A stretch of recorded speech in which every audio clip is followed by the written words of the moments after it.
E aí, pessoal, tudo bom? Meu nome é Luciano Sevaibricker, eu sou doutor em Psicologia Social pela USP, docente e pesquisador do Centro Universitário São Camilo, São Paulo, e tenho focado no tema felicidade já há mais ou menos 10 anos. Com essa apresentação, eu me coloquei o objetivo bem fácil, tranquilo, de em pouco mais de meia hora, contar a história dessa ideia de uma cidade feliz. Uma história que começa lá na Grécia Antiga, ou seja, cerca de 2.500 anos atrás. 2.500 anos em meia hora, uma coisa bem fácil de se fazer. Espero que você aproveite. E o recado central que eu quero deixar aqui é que a ideia de cidade feliz ela já assumiu várias formas diferentes. E eu quero mostrar que quando a gente entende que essa discussão que a gente está tendo aqui hoje, ela é uma continuidade, de certa forma, do que já foi dito, do que já foi feito, dá para a gente perceber alguns obstáculos, limites desse debate, dessa ideia, e, consequentemente, entender onde vale mais a pena a gente investir energia, investir esforço. E você vai ver, aparecendo aqui em cima, alguns slides, algumas imagens que vão ilustrar esse caminho. Vamos começar retornando para a obra do Platão, a República, ali por volta de 400 a.C. Para o Platão, felicidade tinha a ver com um funcionamento ótimo entre as três partes que constituem o ser humano. Primeira parte, o apetite ou as emoções, muito ligados às sensações do corpo e os impulsos, e que era algo compartilhado com os animais, que a gente compartilha, divide, né, tem em comum com eles. Por isso, para a gente não ser como um animal, escravo dos desejos, das vontades, a gente precisava dominar essa parte. Para isso que existia a segunda delas, que é o espírito, que é basicamente a força de vontade, de onde vêm as virtudes. Quando você já se entupiu de comer metade da travessa de um bolo e vive o dilema de comer mais um pedaço, são essas duas partes que estão em conflito. O apetite, querendo mais, e o espírito te falando para criar vergonha na cara.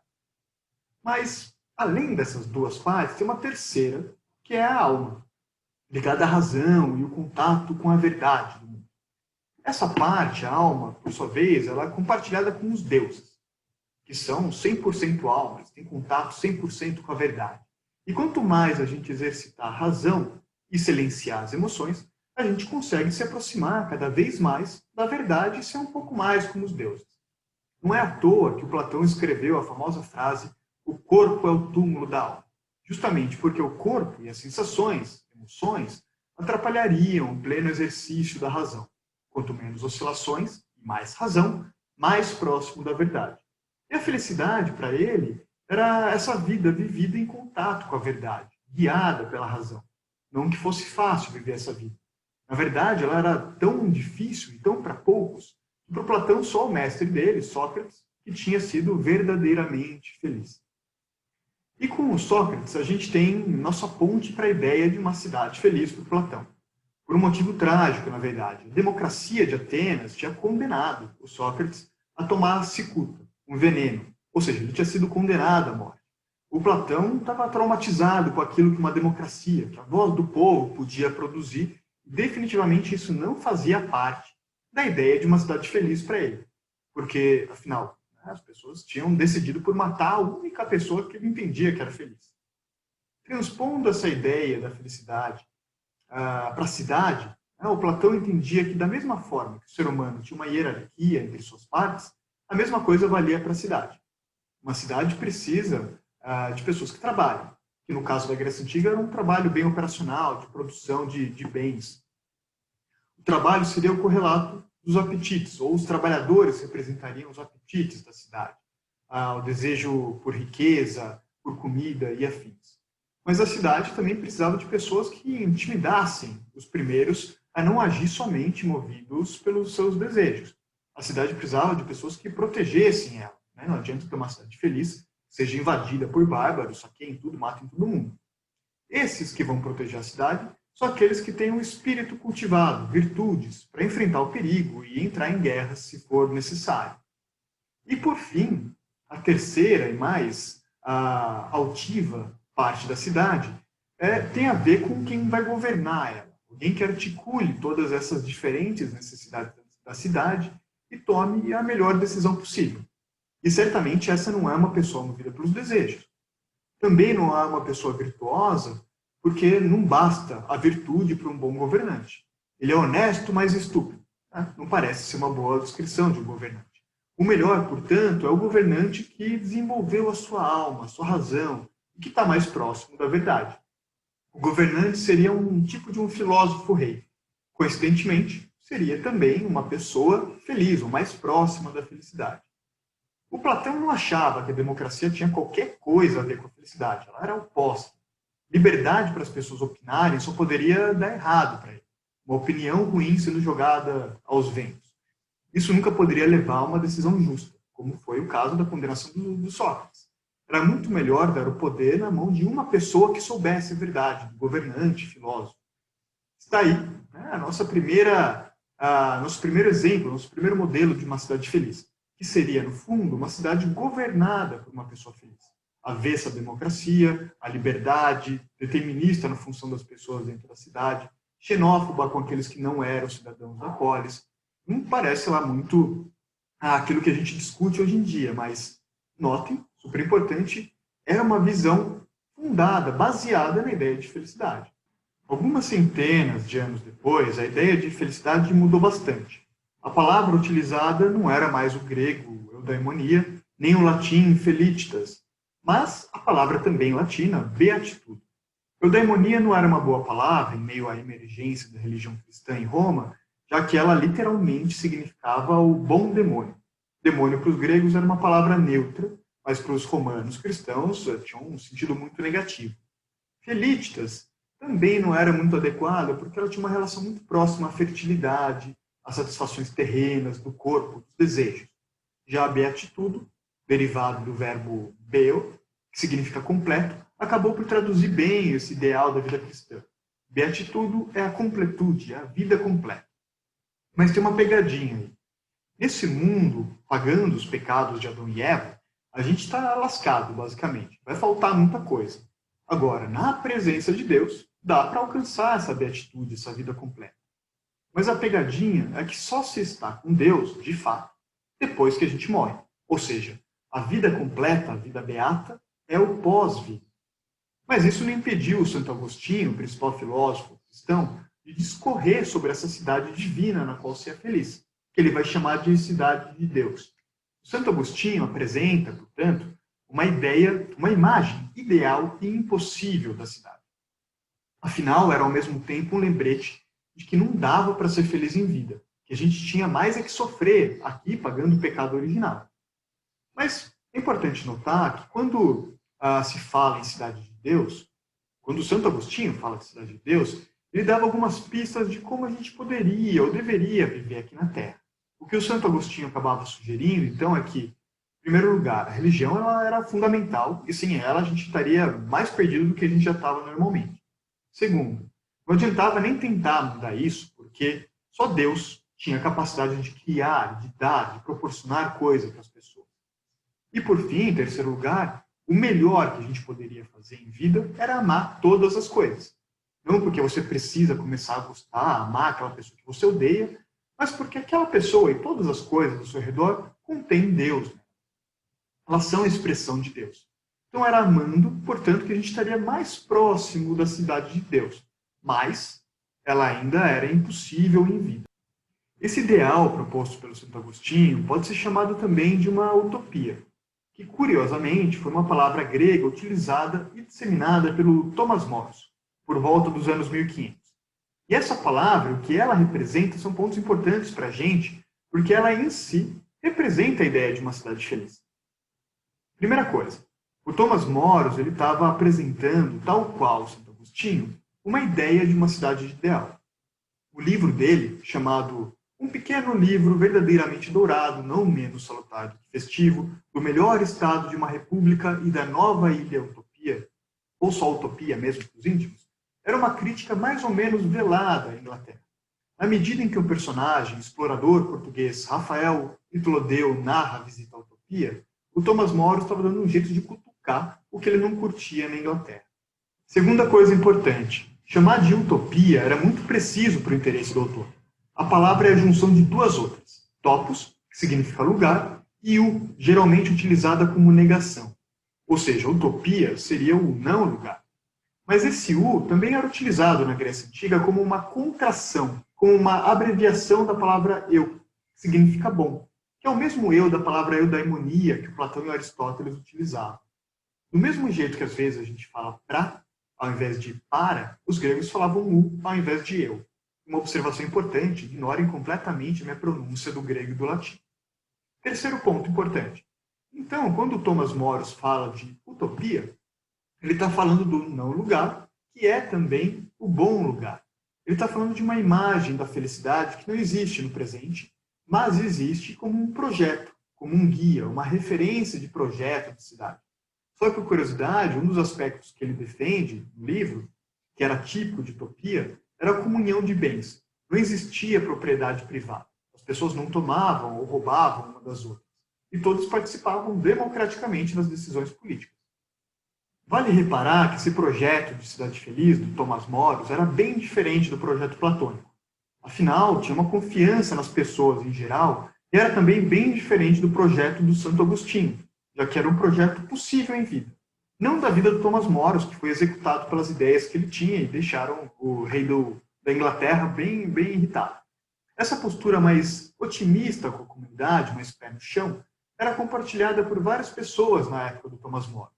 Na verdade, é algo que começou inclusive um pouco antes dele, quando a gente tem o início do Renascimento. Parte desse humor renascentista tem a ver com o desgarramento do pensamento religioso e da imagem de que a felicidade só viria depois da morte. Desde a virada, mais ou menos, dos anos 1000, começou a rolar uma curiosidade em relação à felicidade, ao mundo, ao corpo humano.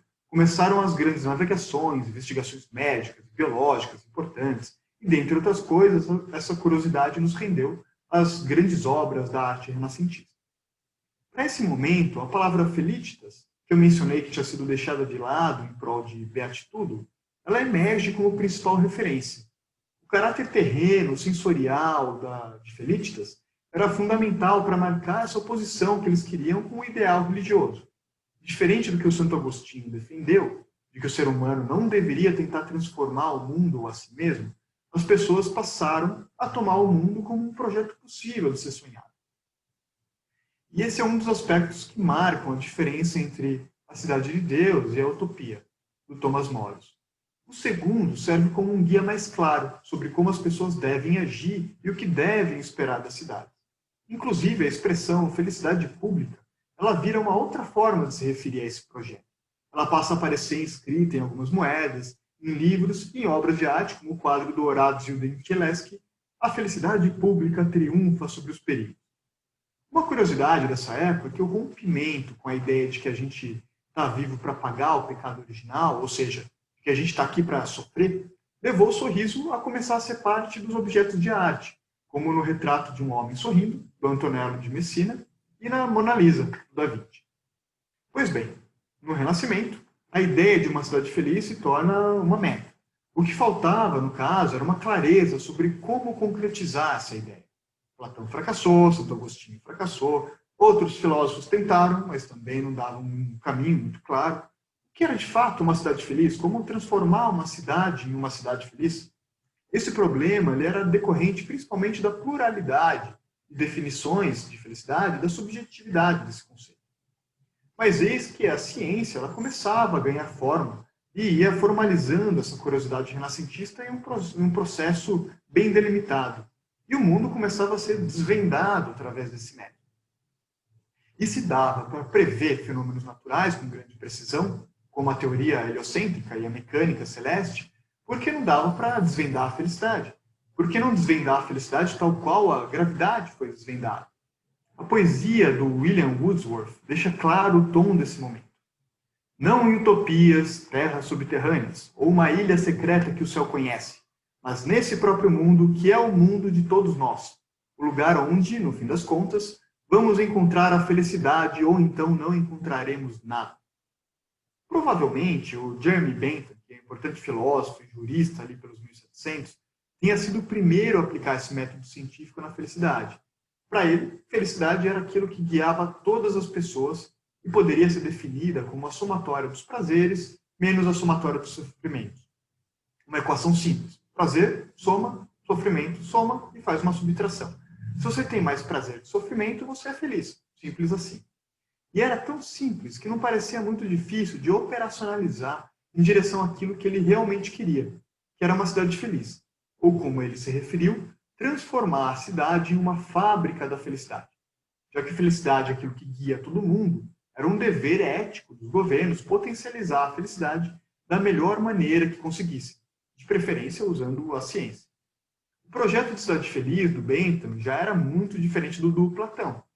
Não era a cidade guiada por alguém feliz. Ou do Santo Agostinho, que era a cidade pela qual aguardaríamos. Ou mesmo a do Thomas More, que é a cidade que está em um projeto distante, de longo prazo. Para o Bentham, a cidade feliz ela era plenamente possível. Ela estava aí, ao alcance da gente. Bastava resolver um simples problema. Como medir com precisão prazer e sofrimento? Tão perto, mas tão longe. O Bentham ele tentou utilizar a tecnologia que ele tinha no momento para medir, né, o prazer e sofrimentos, que era batimento cardíaco, temperatura do corpo, mas não rolou. Ele tentou também categorizar todos os prazeres e sofrimentos, mas também não rolou. No fim das contas, ele desistiu da empreitada e escreveu: "Isso é em vão. A felicidade de um ser humano nunca vai ser a felicidade de outro. O ganho para um ser humano não é o ganho para outro. Você pode igualmente pretender adicionar 20 maçãs a 20 peras." No fundo, então, rolou uma decepção. A ciência não encerrou o embate em torno da cidade feliz. Mas não é só isso. Além de os filósofos utilitaristas, como o Jeremy Bentham, não conseguirem resolver a questão, eles deixaram um outro problema no ar. Se a felicidade significava sentir mais prazer do que sofrimento, e não tinha uma boa forma de medir, o que nos resta? O John Locke já tinha avisado do que aconteceria se não houvesse um limite para os prazeres.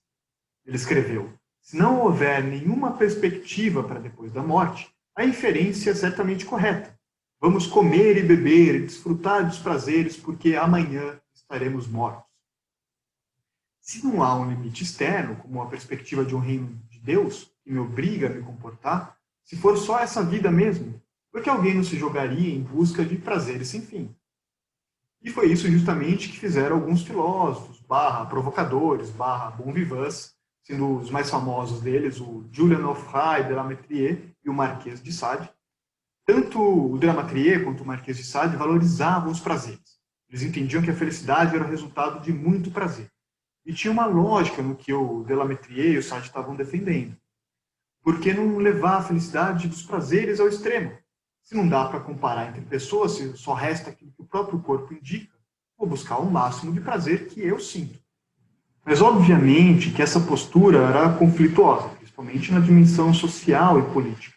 Se todo mundo se guiasse por essa lógica, ia virar uma grande bagunça.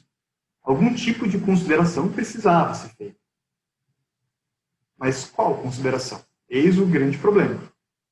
A título de curiosidade, o de la Mettrie morreu jovem, com 41 anos, e reza a lenda que por consequência de ter comido exageradamente patê de fígado de ganso. Que, se for verdade, é bem irônico, porque os gansos que cedem o fígado para esse patê são alimentados exageradamente até morrerem. Já o Marquês de Sade, por outro lado, se não morreu jovem, estava com 74 anos, ele passou um bom tempo na prisão, cheio de idas e vindas. Bom, essa passagem por esses filósofos hedonistas tem uma razão aqui para a nossa história, porque nos leva para um projeto de cidade feliz, muito mais próximo do que a gente vê hoje em dia. Se essa felicidade ela não encontrava mais um limite em Deus, que não combinava com a racionalidade iluminista, se não encontrava o limite na filosofia, que tinha milhares de definições distintas, se não encontrava o limite na ciência, que não conseguia medir e comparar a felicidade entre pessoas, e se também não funcionava sem limite nenhum, como foi na afronta do de la Mettrie e do Marquês de Sade, alguma solução ainda era necessária. E a solução acaba vindo, então, da política. E para esse caso, a Declaração de Independência dos Estados Unidos e a Revolução Francesa, ali pelo final do século XVIII, são emblemáticas. Apesar da frustração com o projeto utilitarista, continuava pairando a ideia de que a felicidade era aquilo que todo ser humano mais deseja, e que, por isso, nada mais justo do que os governos se nortearem por isso. Por essa razão, diante da insatisfação popular e na oportunidade de escreverem suas constituições, França e Estados Unidos botaram a felicidade no documento. Inseriram a felicidade como um elemento central da política, como um direito.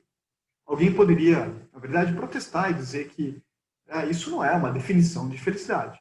O que é verdade.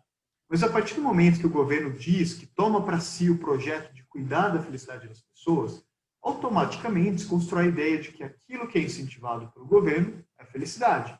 O que não é incentivado pelo governo não é felicidade. Está aí o limite para os Marqueses de Sade, para os Delametriers da vida. A principal menção à felicidade na Declaração da Independência dos Estados Unidos é o clássico trecho em que fala do direito à vida, à liberdade e a perseguir a felicidade. A expressão perseguir a felicidade ela é bem importante. Em primeiro lugar, vale reforçar que a palavra perseguir ela é agressiva, mesmo no inglês. O policial persegue o bandido, o leão persegue a gazela. Você não persegue a pessoa que você ama. Espera.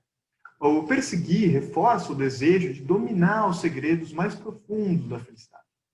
Em segundo lugar, eles podiam ter escrito que o direito inalienável era a felicidade, ao invés de a perseguir a felicidade.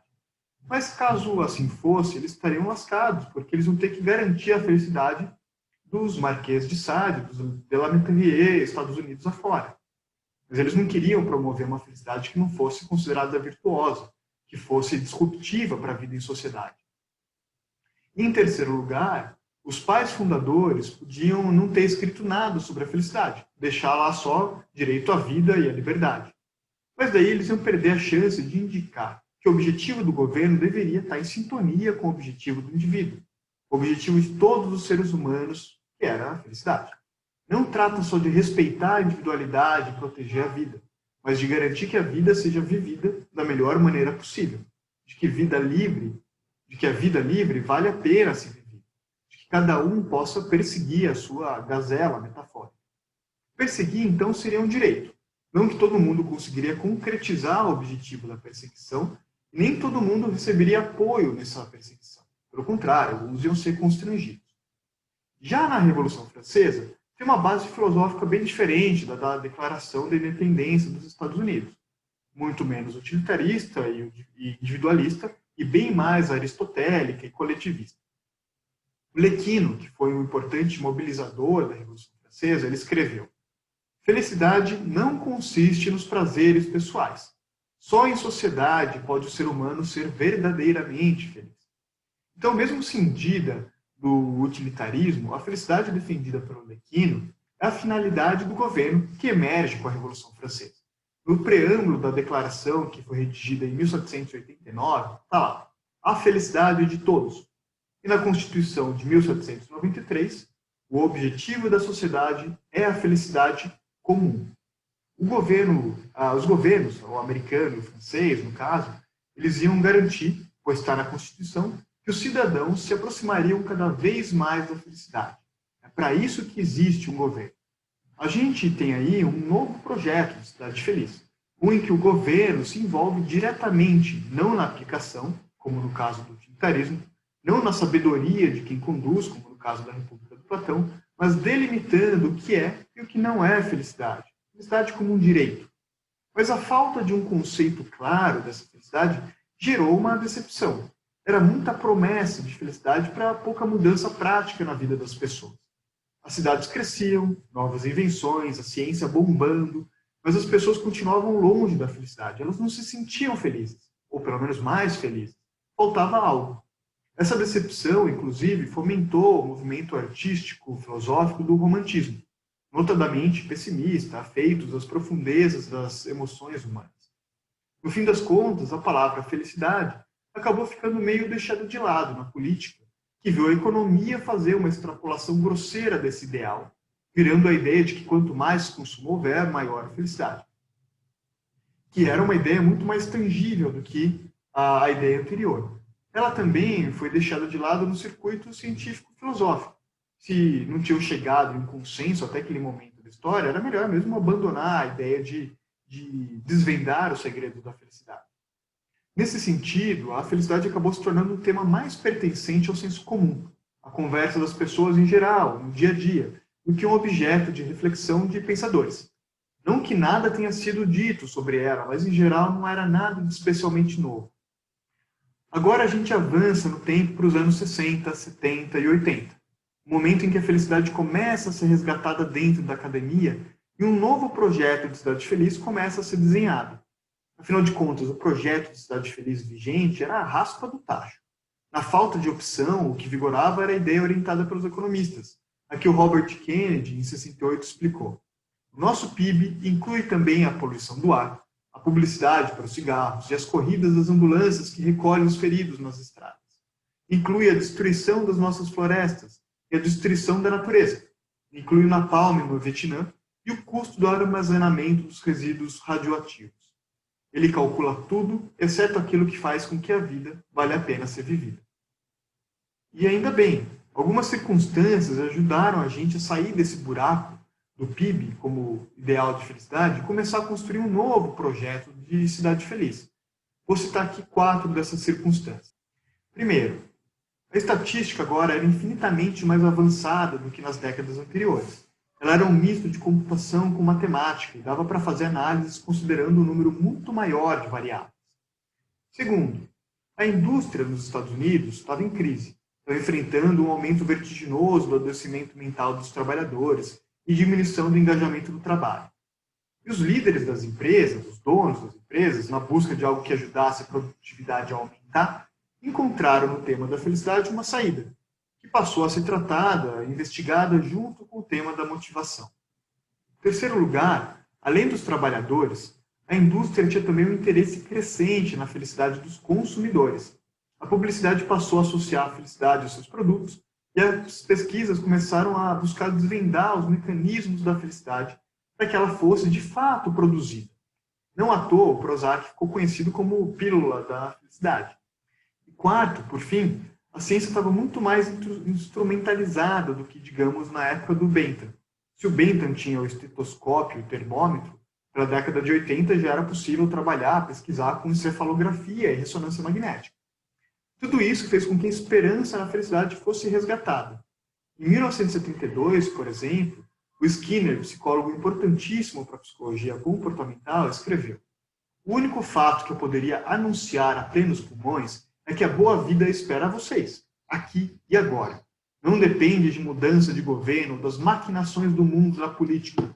Nesse preciso momento, temos as técnicas necessárias para criar uma vida plena e satisfatória para qualquer um." E note, nesse texto do Skinner, o projeto de Cidade Feliz volta a ser um projeto parecido com o do Bentham. Não é um projeto político, mas é, antes de mais nada, um projeto científico.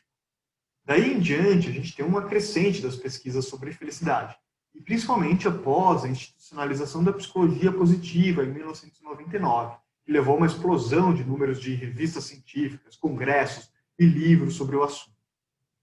Na medida em que a ciência foi se debruçando sobre a felicidade e apresentando os resultados, perto de 2010, o tema fez o seu retorno para a política, mas ainda se mantendo como um objeto, principalmente científico.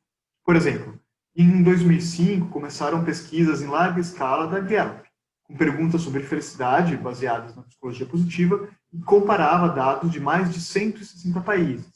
Em 2008, o ex-presidente francês, Nicolas Sarkozy, pediu para 3 importantes economistas analisarem o tema felicidade e recomendarem como ele poderia medir e acompanhar isso na França. Em 2012, foi formalizado, finalmente, depois de muitos anos, a avaliação da felicidade interna bruta do Butão, que tinha sido anunciada na década de 70. Em 2016, os Emirados Árabes Unidos inauguraram o Ministério da Felicidade. E essas são só algumas das poucas, das milhares de iniciativas em cidades, estados e países para diagnosticar e interferir na felicidade da população. E essa ideia da cidade feliz, pautada na ciência, compartilha, como eu já disse, as bases e os desejos do Bentham. Se a ciência consegue delimitar a felicidade, é um dever produzi-la. As leis, diferente do que acaba rolando pelos 1800, não seriam delimitadoras do que é ou não felicidade, mas deveriam ser formas de potencializar a felicidade já desvendada.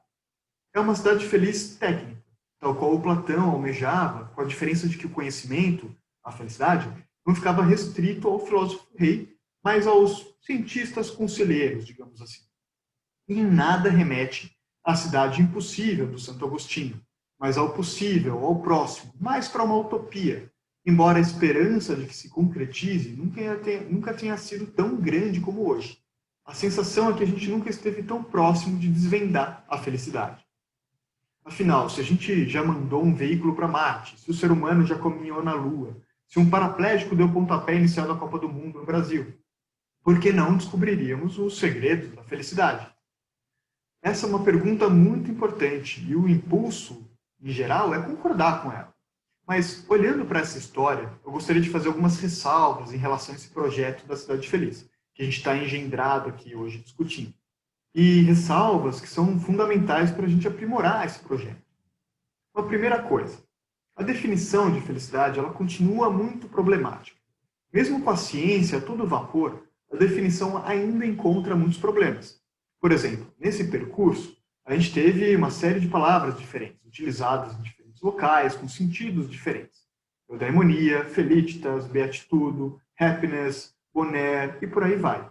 A transposição ou tradução não é óbvia e ela deve ser feita com muita cautela. Ainda, o jeito com que a ciência da felicidade compreende seu objeto, de um modo geral, muito mais pautado na sensação, que é o bem-estar, é bem diferente do que o Platão, o Aristóteles e muitos outros filósofos propuseram.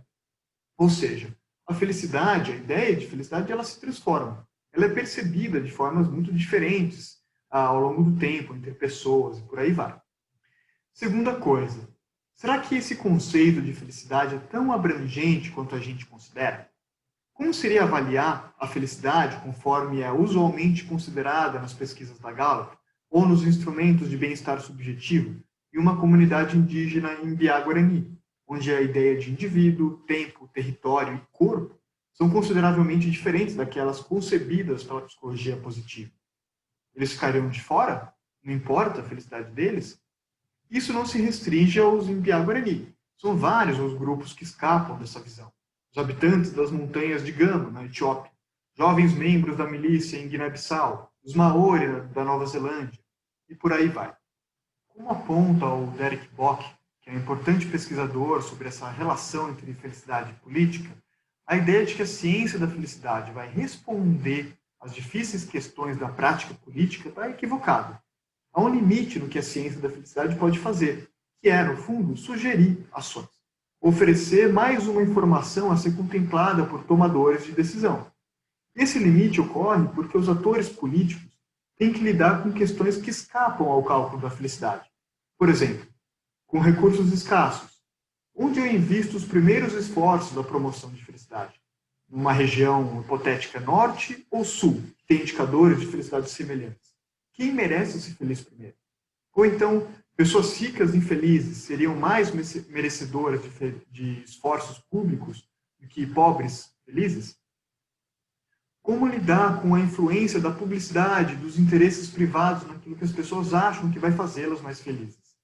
Mas ainda, como lidar com o fato de que as pessoas muitas vezes antecipam mal o que será melhor para elas e podem avaliar mal um governante pautado na ciência? Será que é dever do ator político atender o pedido da população ou impor o conhecimento científico? Se alguém genuinamente se sente mais feliz usando drogas, é dever do Estado proporcionar isso ou não? O governante deve considerar a felicidade só dos cidadãos de sua região ou de outras também, como no caso de uma guerra? Como que fica isso? A ciência da felicidade, então, nunca vai ser capaz de esclarecer todos os impactos e consequências de uma decisão política. E por isso, a tomada de decisão acaba envolvendo não a ciência, mas a ética, que é o campo de discussão sobre o que é melhor ou pior, o que é bom ou ruim. A felicidade sempre vai estar subordinada a esse processo. Só para exemplificar essa complexidade, até mesmo o emblemático processo de construção da felicidade interna bruta do Butão passou por árduas decisões eticamente questionáveis em prol do seu projeto de uma cidade feliz. Em 1972, o discurso do rei butanês na ONU marcou o início também de um processo de abertura e modernização do país. Essa modernização representou uma guinada drástica na política interna de integração de diferentes grupos étnicos que habitavam o país, que rolava até aquele momento. Quem mais acabou sofrendo com isso foram os Nepali, que tinham uma cultura, idioma e tinham vestes bem tradicionais diferentes da principal tradição dominante budista do Butão. Primeiro, o casamento entre os Nepalis deixou de ser legitimado pelo Estado. Pouco depois, em 1988, eles deixaram de ser considerados cidadãos. Um pouco depois, as vestes budistas se tornaram obrigatórias. E em 90, cerca de 100 mil desses Nepali que ocupavam a região sul do Butão, que era uma região rica em energia hídrica e super férteis, que eram duas características importantes, cruciais para a modernização do país, eles foram expulsos violentamente para a Índia e para o Nepal. Uma vez que a ideia de cidade feliz do Butão considera importante a unidade de práticas religiosas e espirituais do país, talvez seja possível justificar essa expulsão como parte desse projeto, o que não nos diz se é uma empreitada ética ou não, que é um outro problema. Bom, depois desses 2.500 anos que a gente percorreu, deixa eu tentar fazer um apontamento do que eu considero ser o principal recado dessa minha apresentação. O projeto de Cidade Feliz ele não é recente, mas a forma com que a gente se debruça sobre ele é um projeto técnico, científico e com a esperança de que resolva todos os problemas da vida e sociedade. Mas a ideia da cidade feliz vai sempre estar subordinada ao problema ético, e não o inverso. Isso porque o conceito de felicidade ele não é delimitado. Ao menos não é delimitado tal qual um objeto das ciências naturais, como medir o deslocamento de uma pedra caindo. Felicidade se transforma no tempo, varia entre pessoas e varia até mesmo uma mesma pessoa.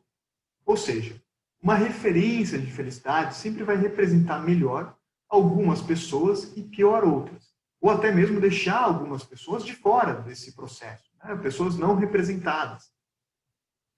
E por essa razão, eu entendo que o projeto de uma cidade feliz, ele é, antes de qualquer coisa, um projeto de diálogo entre cidadãos, diálogo entre diferentes, que tem o desafio de imaginar um projeto futuro em meio às suas divergências. Cidade feliz é, no fundo, uma cidade em que seus cidadãos são capazes de sonhar juntos. Obrigado e até uma próxima.